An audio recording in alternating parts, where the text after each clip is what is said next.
Mais um Elas Falam Tudo no Ar. Eu sou Elaine Azevedo, estou aqui com a minha parceira Juliana Budke e hoje temos uma convidada muito especial. Ela que é advogada especialista em ciências penais, presidente da Comissão Jovem Anacrim Nacional, delegada de prerrogativa da OAB do Rio junto à Polícia Federal. Tantas qualidades. E também ela é a coordenadora da DVA Moderna. Eita, seja bem-vinda, Lívia Madeira. Obrigada, gente. Seja bem-vinda, doutora, no nosso podcast, no Elas Falam Tudo. Muito obrigada pelo convite. Estou muito feliz de estar aqui batendo esse papo. E ressaltar, né, 3 mulheres. Sempre quando eu estou em contato, assim, só com mulheres, com um projeto tão bacana, eu gosto de ressaltar, porque ainda mais a bandeira que eu carrego na minha advocacia criminal, fico muito feliz. Obrigada mesmo. Obrigada. Conta um pouquinho agora da Lívia, ou da doutora Lívia, como você começou no mundo do jurídico. Você tem alguém da família que já é do ramo jurídico? Como que o direito surgiu na tua vida? Na verdade, eu sempre quis ser da área do jornalismo. E eu falava assim com os meus pais, então, quando tiver um crime, pai, imagina, pai, a gente tá dormindo aqui, eu, você e minha mãe, e aí tem alguma coisa na rua, e a polícia tem que chegar, e aí chega aquele pessoal do jornalismo, então eu quero ser aquilo, e eu sou criança. Aí meu pai olhava assim pra mim, tipo, louca, né, vamos trabalhar essa menina, educar melhor, sei lá, tá, acordar. Aí eu falava, pai, eu quero acordar 3h30 da manhã, 3 horas da manhã, imagina adrenalina. Aí meu pai falou, gente, não dá. E aí a gente começou a conversar, né? Eu fui estudando na escola, passando o tempo. E aí ele falou assim pra mim, vamos fazer um teste vocacional, entra pra um teste desses, vamos começar a pensar sobre isso. E aí eu fiquei 1 ano e pouco, quase 2, sempre nessa veia da investigação. Mas eu não tinha conhecimento da área do direito, porque meu pai é comerciante e minha mãe é da área da saúde.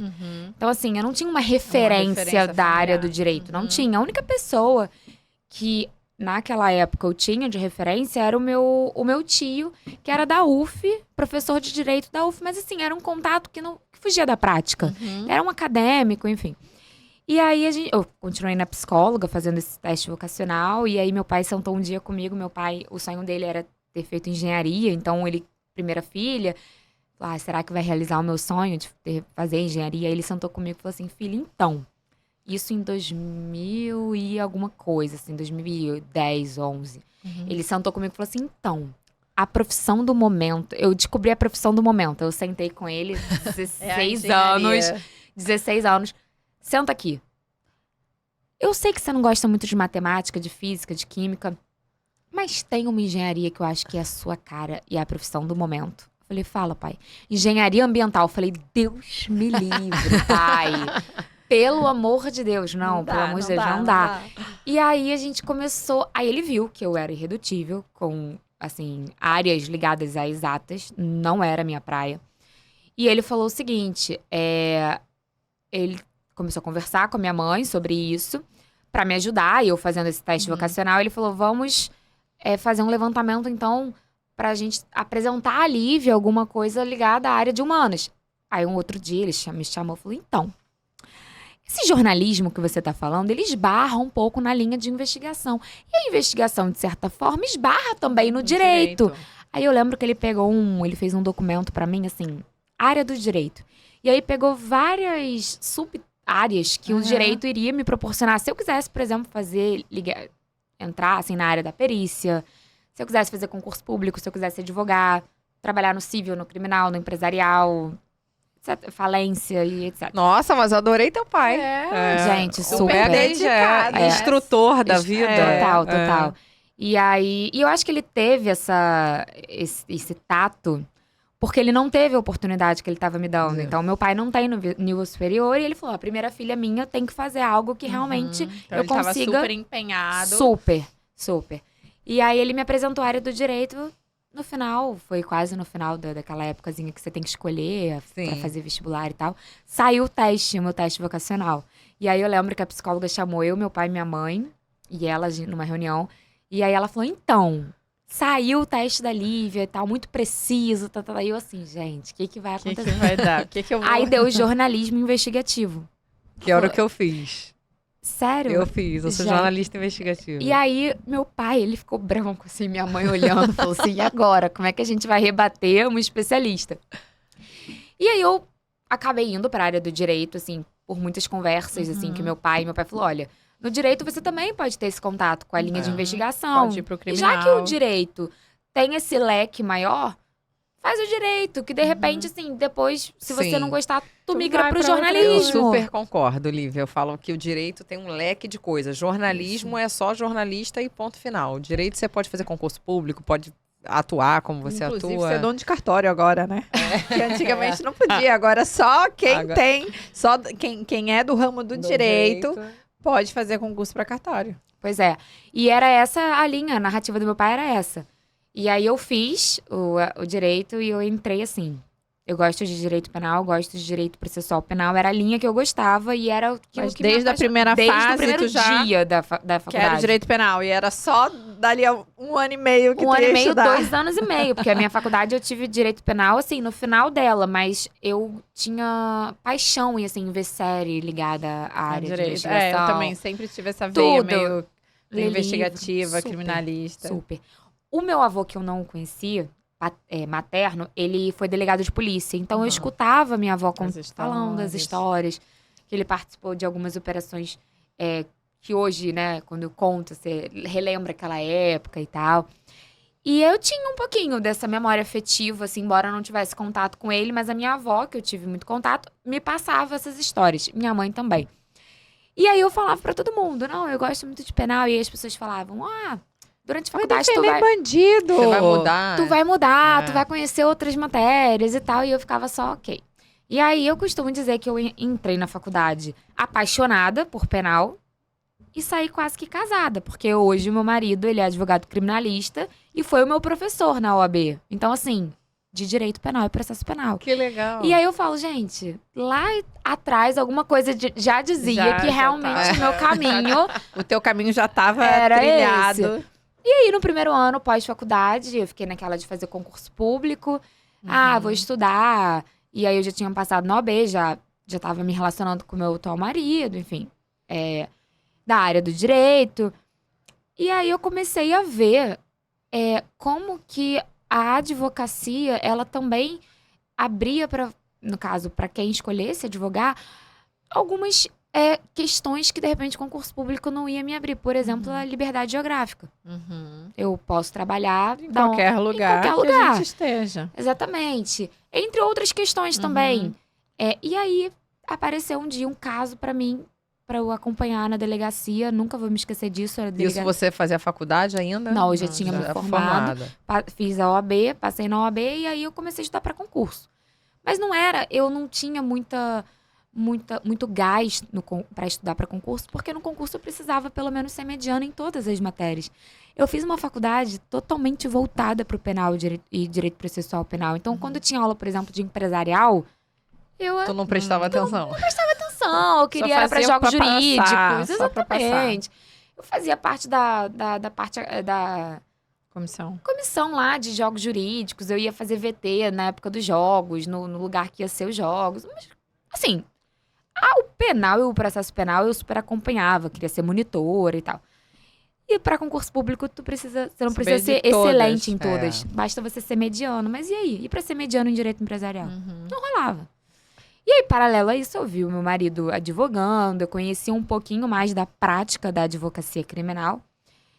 E também tinha uma outra questão. Para você passar num concurso público, pelo menos aquele que eu tinha como foco, enfim, referência, eu precisava de prática jurídica. Então, eu necessariamente precisava advogar paralelo ao meu estudo. Foi quando eu comecei a ter um contato maior com... Pegar um casinho, Exatamente. começar a trabalhar.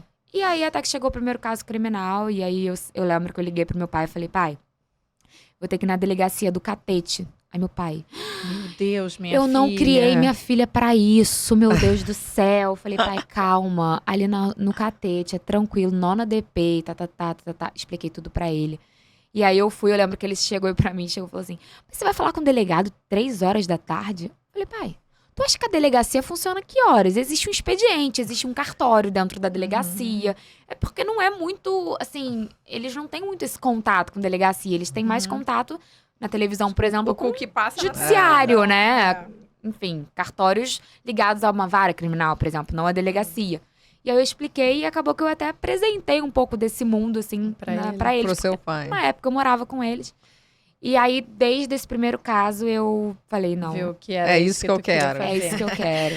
Quais foram os maiores desafios que você enfrentou nos primeiros anos como advogada criminalista? Com certeza, o machismo, assim. Uhum. Eu tenho um caso, inclusive, numa delegacia aqui do Rio, que quando eu fui levar uma cliente, na época ela era uma testemunha, e ele pegou a qualificação da minha cliente, e aí ele olhou pra ela e falou assim, fulana de tal, endereço tal, vem acompanhada da advogada da doutora Lívia Madeira, solteira ou casada? Aí eu olhei assim pra ele e falei, gente, isso não tem que estar na qualificação. Assim, por que ele tá perguntando? Aí eu até indaguei a ele e falei, olha, isso não interessa pra qualificação dela. Não tá dentro daquela obrigatoriedade. E aí ele, não, só pra saber. Me fiz de besta, deixei passar. E aí na hora que ele foi pegar a minha OAB, ele colocou, doutora Lívia Madeira, casada ou solteira? Aí eu falei, cara, assim, o nível... Ele tava querendo saber se poderia... Extrapola. dar em cima de Exatamente. vocês ou não. Exatamente. E aí eu falei assim, olha, isso não lhe cabe. Isso não lhe cabe, não cabe aqui pra esse termo de declaração. Aí eu lembro que ele ficou assustado, porque eles não são acostumados, Eles não são a acostumados... ser confrontados. É isso. E Eles são acostumados àquelas, né, a algumas pessoas que fazem tudo que eles querem. Tem que falar isso, a pessoa fala. Tem que falar aquilo, vai lá, volta aqui. E aí, quando a gente chega e que a gente fala com a mesma linguagem, com a mesma entonação... De igual para igual? De igual para igual, eles ficam desesperados. Exatamente. E aí eu falei, isso não cabe aqui no termo de declaração e tal.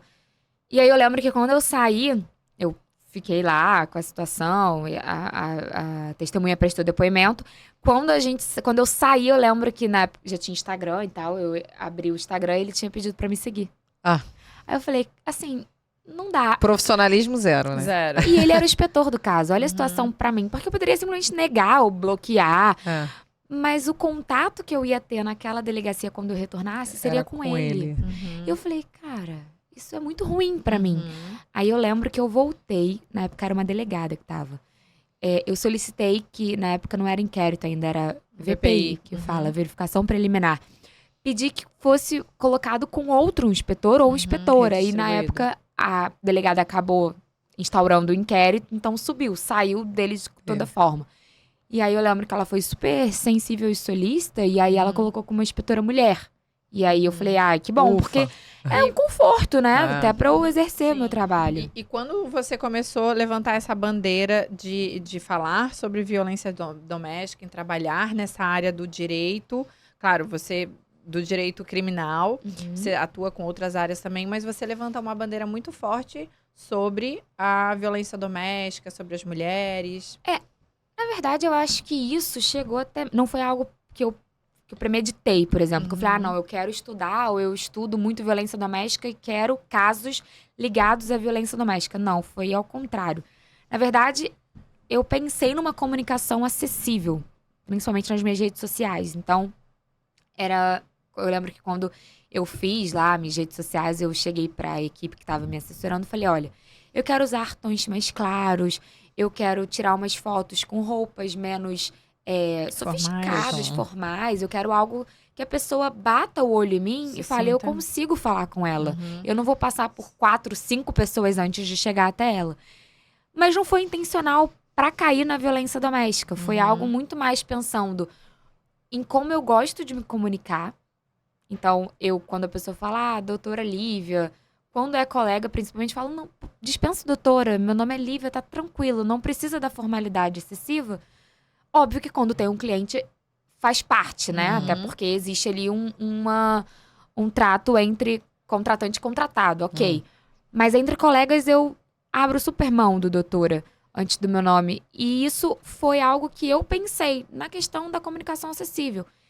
E, obviamente, a mulher, ou, por exemplo, criança e adolescente, que estão nessa situação de vulnerabilidade, eles são tão vulneráveis que eles precisam criar uma conexão com uma pessoa que pelo menos eles olhem e falem, não, essa mulher vai me ouvir. Vai me Ou ouvir. então essa mulher vai E eu se posso sentir menos- confiar. Eu vou conseguir ter acesso. Porque eu tinha, quando eu fui pra rede social, eu tinha um leque, assim, do que, como tudo na minha vida, o que eu quero me espelhar e o que eu não quero me espelhar. E eu não via, eu via, na verdade, pouca advogada criminalista com esse perfil.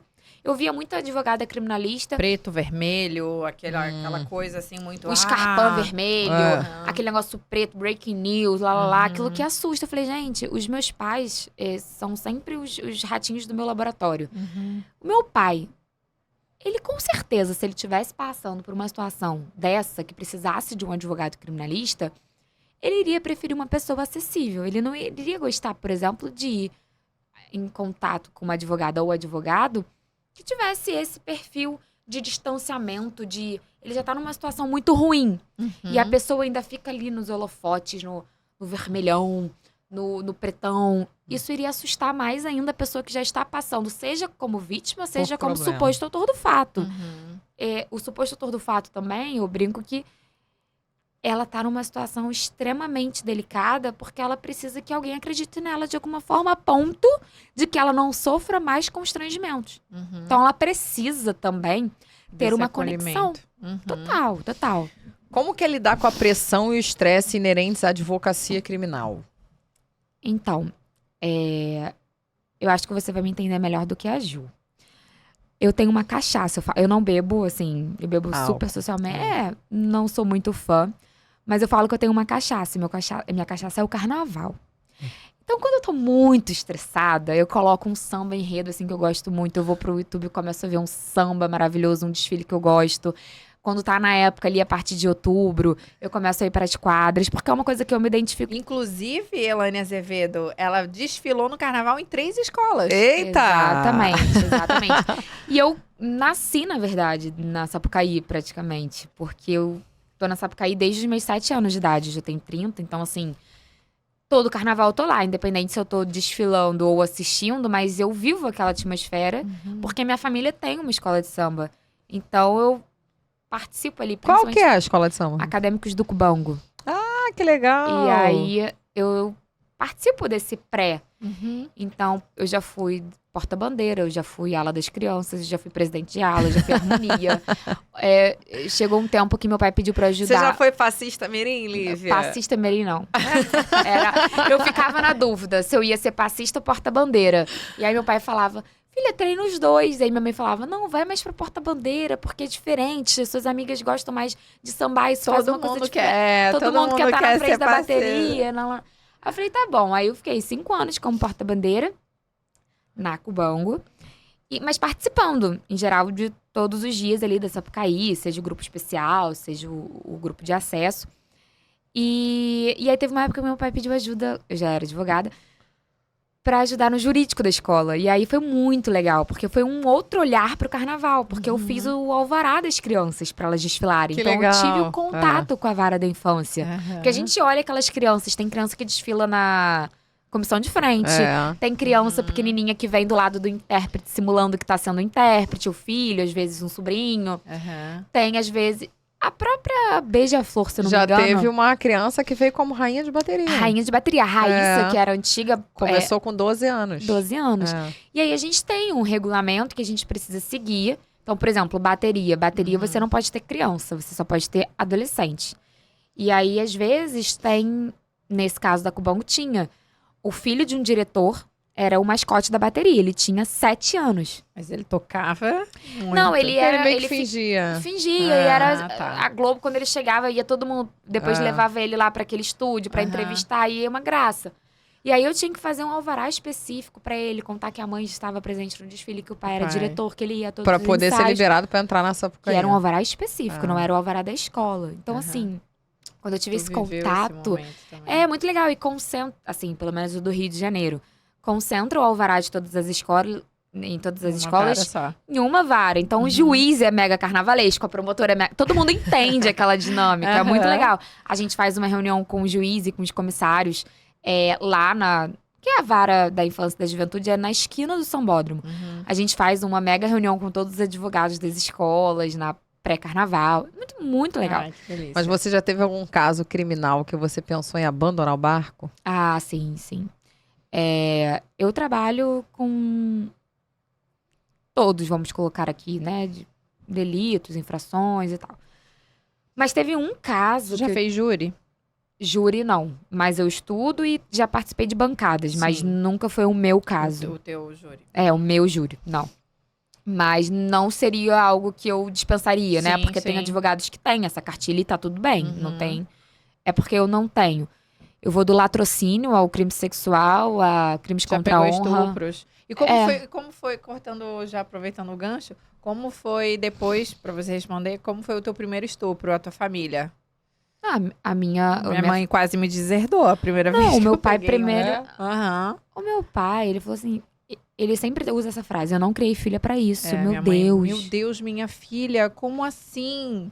Falei, mãe, calma. Ele vai ser culpado, ele pode ser culpado, mas até agora ele é inocente, então eu preciso investigar. E se ele for inocente, ele vai ser, de repente, condenado sendo inocente. Então ele precisa de alguém, e esse alguém sou eu acreditei nele. Nossa, era perto do Natal. Não. Eles ficaram, assim, super chateados comigo. Minha mãe quase não falou comigo no Natal. Foi bem tenso. Então, esse caso que eu desisti, enfim, também foi um estupro, mas na verdade eu não tinha. Eu tava. Você chegou a desistir ou pensou em desistir? Não, eu cheguei a renunciar. É. Porque eu percebi que Que era o meu verdade. cliente- não é nem que era verdade, porque eu tenho casos em que é um réu confesso, vamos falar assim, mas eu tô ali pra evitar o constrangimento dele. A injustiça, né? Exatamente. Que ele vai responder pelos delitos, os crimes Ok, que ele mas fez. ele vai responder no limite da Uhum. atuação dele, Sim. né? Da conduta que ele teve, não mais. Porque a gente sabe que se ele não tiver assistido, óbvio que ele vai estar assistido ou por um advogado ou pela defensoria pública. Mas se ele não tiver ali uma defesa ativa e proativa, muitas vezes eles colocam tudo e muito mais do que o cara Sim. realmente fez. Mas nesse caso eu comecei a sentir que ele não tava com a confiança. Então eu E falei, você? não dá. Ele primeiro inventou que ele tinha uma doença, que ele era sonâmbulo e que por isso ele não se recorda. E aí eu falei, você é sonâmbulo? Você tem essa CID, né? Uma doença, etc e tal. Então a gente vai pegar um laudo de um psicólogo, um psiquiatra. E aí eu lembro que ele chegou até a pagar. E aí o psiquiatra... Eram 2 profissionais, o psiquiatra e o psicólogo, marcaram uma reunião comigo, super constrangidos, assim, porque não tinha a avaliação. daquilo, né? E aí, assim, eu falei, não tem como. Uhum. O primeiro ponto que a gente precisa ter entre advogado e cliente é a confiança. é a confiança. E eu, E não haver mentiras, né? exatamente. Então eu falei, não, eu vou renunciar. Na época eu tava ainda na fase de inquérito, foi estupro de vulnerável. Era na delegacia especializada de criança e adolescente, ali na rua do Lavradio, eu renunciei e não toquei.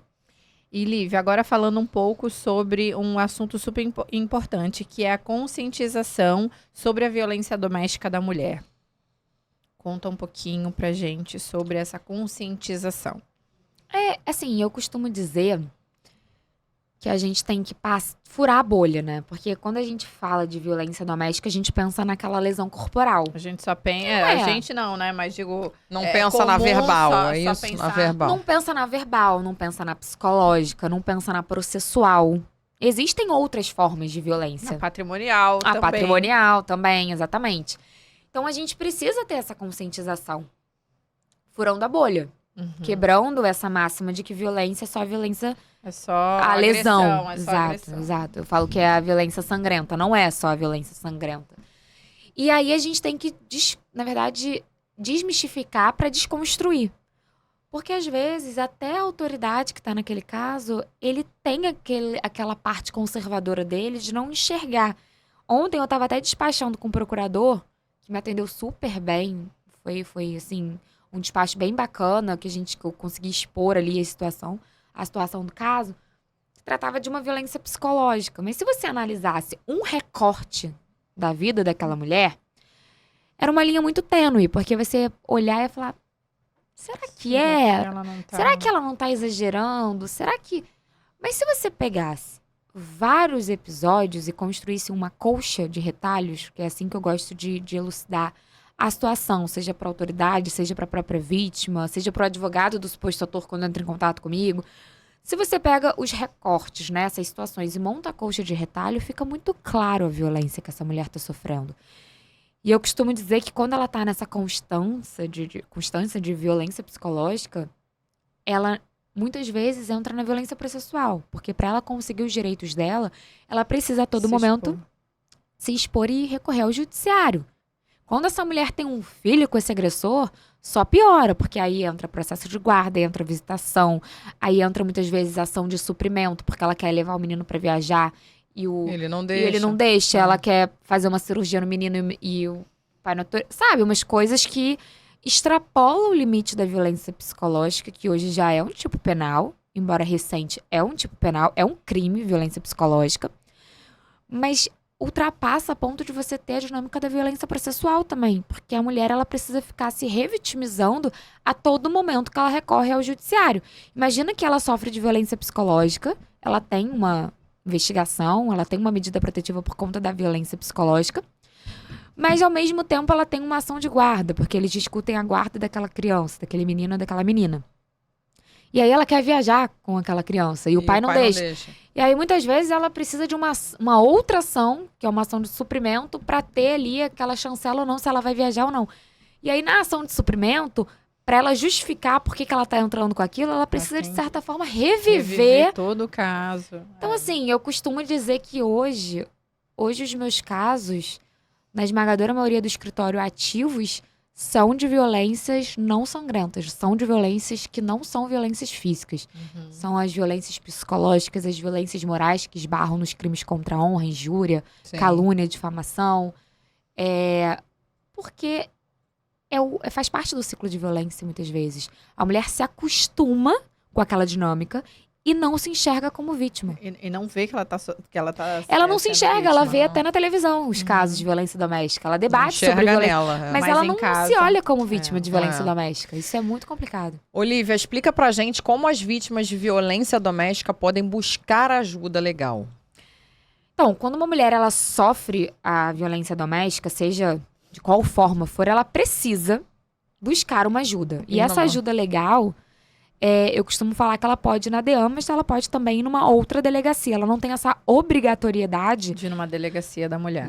de ir numa delegacia especializada.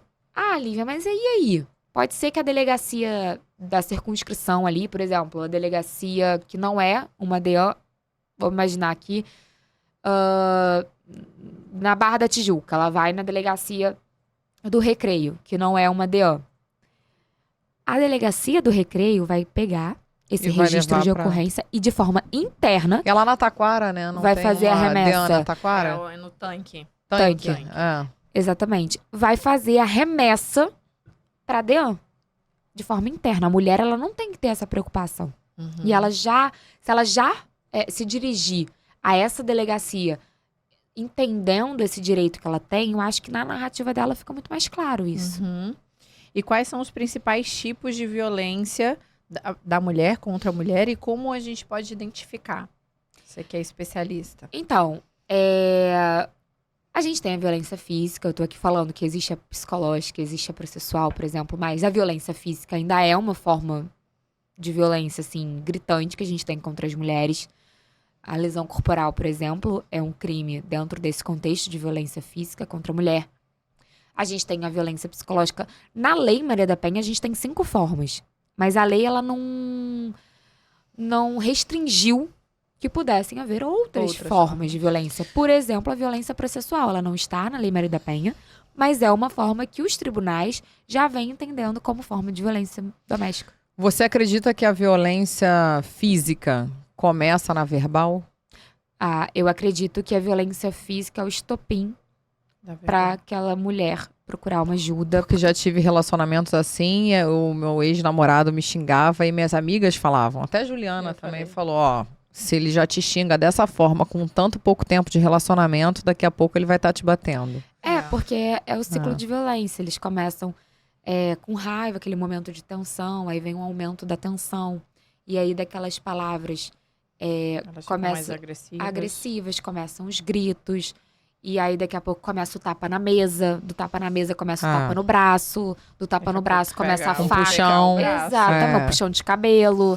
Então, assim, é algo que, pela experiência que eu tenho, é gradativo. Então, não dá pra esperar. Por isso que a gente fala. Quando você perceber, tenta romper esse ciclo de violência. Porque a tendência é que ele Piore. É isso Totalmente. que eu sempre aconselho. Ah. A gente consegue identificar mais cedo do que a pessoa que tá ali vítima da situação, porque a gente trabalha com isso, a gente tem uma outra visão. Mas Tem que ter coragem Tem de que ter terminar. Porque, na coragem de- verdade, é. nós, vítimas, sempre acreditamos que não vai acontecer com a gente. Não, E eu falava, ele não vai me fazer bater, isso. não, ele só É. xinga. Não, Ju, ele só me Eu xinga. falei, não, isso aí vai Não, mas ele já me acontecer. puxou. Elaine. É. Exatamente. E assim, Pra são... ter aquela viradazinha de chave É. de acontecer uma coisa muito grave, ou até o feminicídio, é muito rápido. É uma linha rápido. muito tênue, a É. gente não tem como precisar. E por isso que quando a gente percebe qualquer tipo de ato que entra ali na violência doméstica familiar contra a mulher, a gente já tenta fazer com que com que aquela mulher, de fato, consiga romper esse relacionamento. E pode compartilhar com a gente mais detalhes sobre os programas de defesa que são específicos para as vítimas de violência doméstica. Então, hoje eu faço parte de uma comissão na Barra da Tijuca, na OAB da Barra da Tijuca, que tem um programa voluntário para vítimas de violência doméstica. Ele fica localizado, é um espaço, chama Espaço Mulher. Ele fica localizado ali no New York, no subsolo, no Olha, nem estacionamento. sabia. A gente tem atendimentos jurídicos e psicológicos. Então, no plantão tem sempre 2 advogadas e uma psicóloga. E aí ali a gente faz, são segundas e terças os plantões. De manhã e de tarde, a gente fica responsável em receber essa vítima, orientar essa vítima. Se ela quiser fazer pedir medidas protetivas, hoje a gente tem um canal no Tribunal de Justiça do Rio, que a gente consegue fazer isso através do site do Tribunal de Justiça. Então, a gente segura a mão dessa mulher e a gente consegue fazer esse requerimento. Instruir essa mulher se ela precisar ir na delegacia, dar os endereços. Então, assim, esse é um programa que eu consigo falar com propriedade porque eu faço parte. E é tão interessante porque é um programa voluntário entre a OAB da Barra da Tijuca com o Juizado de Violência Doméstica da Barra da Tijuca. Na figura da doutora Cíntia, que é a juíza desse juizado, e ela super apoia, incentiva, e o espaço é bem legal. E como que é o processo? Como que funciona esse pedido de medida protetiva? Então, o pedido de medida protetiva, primeiro que ele independe de um crime. Então, por exemplo, a mulher, ela tá no seu trabalho, quando ela vai embora do seu trabalho, ela vê o ex-companheiro, o ex-namorado na porta do trabalho dela. Uma única vez. Esse fato, por si só, porque ele pode estar lá embaixo com um buquê de flores, não necessariamente com uma faca. Então, não necessariamente ameaçando ela. Ele pode estar lá com um buquê de flores e chocolates e conversando com o porteiro, tentando entender como é que é a dinâmica do trabalho daquela mulher. Mas aquele ato, por si só, já incomodou ela. Se a gente for pegar esse fato e tentar encaixar em algum crime, a gente vai ter uma certa dificuldade. Por quê? Porque o primeiro crime que a gente pode pensar é no crime de stalking. O crime de perseguição. Mas pra gente ter o crime de stalking, a gente precisa ter reiteradas perseguições. Uma não é o suficiente pra gente ter esse crime consumado. Mas, se eu sair do prédio, meu ex-namorado tava na porta, dormindo na porta do meu prédio por 2 ou 3 vezes. E os porteiros me avisaram. Stalking, ok. Mas imaginemos que essa mulher se sentiu mega incomodada de sair do trabalho e ver que ele estava lá embaixo uma única vez com um buquê de flores. Ela pode perfeitamente ir numa delegacia. Porque, óbvio, né? Ele não trabalha no prédio. Pode ser que ele não trabalhe nem naquela região, mas estava ali justamente atrás daquela mulher, tendo em vista que ela terminou o relacionamento. Ela pode ir e pedir a medida protetiva. Por quê? Não precisa ter um crime. Sim, sim. Mas aí ele é avisado. E aí ela como vai é que é feito? na delegacia. Se for a opção dela ir na delegacia, ela faz o requerimento de medida protetiva. Eu costumo falar que ela precisa sair com 3 documentos, muito importante. A nota de ciência das garantias dela, se ela precisa de um abrigo, se ela... a nota de ciência dos direitos que ela tem, providos naquele momento pelo delegado de polícia. Ela precisa ter essa nota de ciência, porque é uma garantia que ela vai ter mais pra frente de que ela foi avisada dos direitos dela naquela situação. Então, a nota de ciência é muito importante que ela receba uma cópia. o requerimento de medida protetiva, que é como se fosse um comprovante das medidas protetivas. E o terceiro documento é o ofício de encaminhamento ao judiciário. Porque você pede a medida protetiva em sede policial, mas quem vai deferir ou indeferir essas medidas protetivas é o juiz ou a juíza. Então, a gente precisa ter ali uma certeza de que aquele policial ou aquela policial que atendeu aquela mulher fez a remessa para o judiciário, porque senão essa medida protetiva vai ficar parada na delegacia e não vai ter uma decisão sobre ela. Então, eu falo, se você vai sozinha, você precisa ter a certeza de que a sua medida protetiva foi encaminhada para o judiciário, porque aí sim, em 48 horas, a gente vai ter o resultado desse seu pedido. Então, foi na delegacia, os 3 documentos, nota de ciência, requerimento de medida protetiva e ofício de encaminhamento ao judiciário.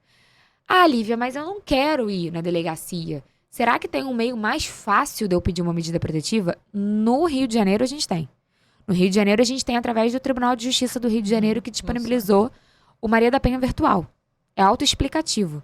Você entra intuitivo. Super. Você entra no site do TJ, coloca na busca Maria da Penha Virtual, vai abrir a página, você começa. E aí eu passo 1, digita seu nome. Passo 2. É bem fácil. É bem fácil. Bem fácil. Mas em que momento que a vítima é avisada? Então, quando ela está sem advogado, ela vai ser intimada. Então, ela vai precisar esperar que esse trâmite todo aconteça. Quando a vítima contrata o escritório, o que eu costumo fazer? Eu costumo mapear essa ida para o judiciário. Ah, Lívia, você é doida? Você tem uma bola de cristal? Você tem algum informante dentro do judiciário? Não, não tenho. O que eu faço? Com aquele ofício de encaminhamento, eu sei que já foi para o judiciário, eu entro em contato com o setor da distribuição. Então, eu fico ligando. O diretor de lá já não me aguenta mais, porque eu falo assim... Oi, tudo bem? Então, oi, doutora, Oi, tudo bem? Você já entregou no endereço tal? Olha só, o ofício é esse. Ah, tem RO, porque independentemente da gente ter um crime ou não, há um registro desse pedido de medida protetiva. Então, tem um número. De ocorrência. Vai ter um número que essa mulher, em site policial, te mandou ou que você pegou quando foi com ela. Protocolo. E aí, eu dou o número e ali ele consegue... Ele ainda tá aqui, mas a gente vai distribuir hoje. Ou então, não, a gente já distribuiu, mas pode ser... Não, pode ser que não esteja disponível pra você no sistema. Mas você tem o número? Ah, tem o número. Caiu no primeiro juizado de violência doméstica com a doutora Camila, que é a juíza do primeiro juizado da capital. Ah, tem o número? Tem o número. E aí, o que eu faço? Com o número, se eu tiver ali pelo centro, no escritório, eu passo lá pessoalmente, peço a minha habilitação. Eu já tenho uma procuração daquela mulher, passo uma procuração pra ela com o número, entro ali e me habilito. Ah, não tô no centro, tô em outra diligência. Com aquele número, eu faço um balcão virtual, por isso que eu falo da liberdade geográfica, se eu tiver em qualquer lugar, eu abro o meu notebook. A gente acessa o processo independente. E aí eu abro, protocolo a minha procuração, faço um balcão virtual e peço minha habilitação. Acabei de protocolar, é segredo de justiça, mas eu quero a minha habilitação. Então eu consigo mapear do que a mulher ficar no escuro sem saber se a medida protetiva já chegou num cartório, qual é o cartório, se a juíza já falou, se a juíza não falou. Então, eu costumo mapear e fazer esse caminho aí até a decisão. E quanto tempo demora a medida protetiva? É bem rápido, né? A gente sabe que a lei fala em 48 horas, mas quando a gente faz esse mapeamento, eu já consegui medida protetiva em menos tempo do que isso, porque eu realmente cobro a delegacia de encaminhar ao judiciário e a distribuição. De pronto. Mas eu digo, quanto tempo ela fica resguardada com essa medida protetiva? A gente sabe que ela pode ser renovada. Mas quanto tempo? Fiz uma medida protetiva, vai valer 30 dias, 90 dias? Vai depender da valoração do juiz. Ele vai entender pela situação. Só após a análise do magistrado é que ele vai determinar quantos dias. Quantos dias? Eu tenho uma medida protetiva, e eu posso falar isso pra vocês aqui sem problema nenhum, de abril de 2023. Ela vai fazer 1 ano. É comum? Não, não é comum. Mas é um caso bem grave de estupro. E aí, quando se postergou o suposto autor do fato, a defesa técnica dele entra pedindo a revogação, eu entro com uma outra petição reafirmando as minhas narrativas. Pronto. Lívia, agora falando do nosso estado, as delegacias especializadas em atendimento à mulher, que é DEM, do Rio de Janeiro, registraram 16 mil ocorrências de violência doméstica só no primeiro semestre de 2023. São números altíssimos. Como você acha que pode reduzi-los? Então, a gente esbarra naquela narrativa que eu tava tendo da gente romper o ciclo de violência, porque as mulheres, elas tendem ainda a não se enxergarem como possíveis vítimas. Elas conseguem já conversar sobre o assunto, elas conseguem trocar com amigas e amigos sobre o assunto, mas para romper é muito complicado ainda. Então elas acabam deixando pra cereja do bolo quando algo acontece que ou foi na presença de outra pessoa que muitas vezes coloca na cabeça dela a necessidade dela buscar ajuda. Termina. Ou então a amiga que fala, termina que vai dar Exatamente. merda. Termina. Exatamente. Vira essa página. Exatamente. Quando a violência é na frente de outra pessoa, que muitas vezes a mulher fica muito constrangida por esse fato, e aí ela busca. Mas eu acredito também que muitas mulheres, elas não enxergam uma possibilidade de resultado efetivo naquela busca, seja pelo judiciário. Eu vou na delegacia e não vai acontecer nada. Ou então eu vou chegar lá, a mulher vai mandar eu embora. Eles nem vão acreditar Não em mim. vão Eu vou acreditar. passar essa vergonha toda e nada vai acontecer. Eu vou me expor a esse ponto e nada vai mudar.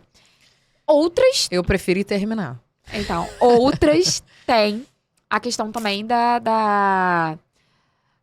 do resguardo financeiro que, de repente, aquele companheiro dá a ela. E aí Sim, ela, sim. meu Deus, eu vou Ela se perder isso. sujeita, acaba se Exatamente. sujeitando, né? E, na minha visão, até como profissional, isso não pode, não deve ser pauta de julgamento. Porque cada mulher sabe a realidade que vive. Então, se naquele momento ela tá, em tese, suportando aquilo, é porque, de alguma maneira, aquilo, naquele momento, convém àquela mulher. Em algum período, se aquelas violências se perpetuar, ela vai enxergar a ponto de buscar uma ajuda. Seja no primeiro momento contando para uma amiga, para um familiar, ou indo direto à delegacia, ou procurando um escritório especializado. Que Acontece. dê um suporte, Um um suporte, auxílio. exatamente. Bom, e na sua opinião, qual é a relação ou a correlação, né, entre o nível socioeconômico e a incidência de violência doméstica? Ou você acredita que em qualquer classe social tem a violência doméstica? Eu tenho essa linha, assim, sou muito convicta disso, de que violência doméstica não toca classe social, não toca a parte econômica, não. Tivemos casos emblemáticos no final de 2023. Ana Hickman, Nayara Azevedo, a gente teve a apresentadora Patrícia, a gente teve Larissa Manoela. Pouca gente fala que Larissa Manoela sofreu violência doméstica, mas ela sofreu violência doméstica dos pais dela. E antes de terminar essa entrevista maravilhosa, que eu super me interessei pelo caso, como que a pandemia, que o Covid, que todo mundo falou, que o povo ficou louco, trancado dentro de casa, que os maridos começaram a ficar mais agressivos ainda com as mulheres, como que isso impactou o índice de violência doméstica? Realmente a pandemia foi um período extremamente delicado. Tem uma sócia que trabalha com o direito de família, ela falou que a incidência dos divórcios na época da pandemia foram foram incríveis, de tamanha quantidade de pedidos de divórcio. Mas fato é que aquela dinâmica daquela família ficou restrita a 2 cômodos, 3 cômodos, né? Porque ninguém podia sair. Nem fazer nada. Nem fazer nada, você não podia receber pessoas. Os casos aumentaram também em relação à violência doméstica, não só os divórcios, mas também, principalmente, a violência doméstica. Super, porque eles se viam ali numa situação que muitas vezes eles não passavam, 5, 6, 10 anos de casado, mas que na Juntos, pandemia eles tiveram que ficar juntos. juntos. Enquanto eles, de repente, o marido saía para trabalhar, a mulher saía também, ou ficava em casa e só se encontravam à noite. Na pandemia, eles precisaram ficar juntos a maior parte do tempo. Então, realmente... E um momento para relaxar, eu e Juliana vamos te presentear com 2 vouchers maravilhosos da churrascaria Barra Grill. Seu futuro esposo, né? Que ela tá noiva. Gente, ainda tem isso. E ainda tem casamento. Ainda tem esse casamento. ano. Meu Deus do céu. Noivo, cuidado, porque violência doméstica aqui não vai rolar. Bom que ele é advogado criminalista, ele tá por dentro dessa temática. Lívia, foi um prazer te receber. O assunto foi muito pertinente, muito interessante. A gente sempre tem que estar aqui para conscientizar, informar, compartilhar, acolher também essas mulheres. Sim. E você faz um trabalho incrível, sou super sua fã. Você me inspira bastante e obrigada por aceitar o nosso convite. Obrigada. Também obrigada. muito orgulho de ver uma mulher da minha idade assim, defendendo nós mulheres. Muito obrigada, gente. Fico muito feliz com o convite, com espaço para a gente poder também falar sobre temas tão importantes. Eu falo que é um tema ao mesmo tempo delicado, mas importante de ser falado e ser Sim, conversado, porque a sim, gente sim. precisa conscientizar É. as mulheres, os familiares dessas mulheres. Então, fico muito feliz pela abertura do espaço pra gente tratar desse assunto. Obrigada. Obrigada. Galera, lembrando que na próxima quinta-feira teremos um episódio novo. E, claro, vocês já sabem, não se esqueçam de se inscrever no canal, ativar o sininho para receber todas as nossas notificações. Um beijo, até a próxima. Até a próxima.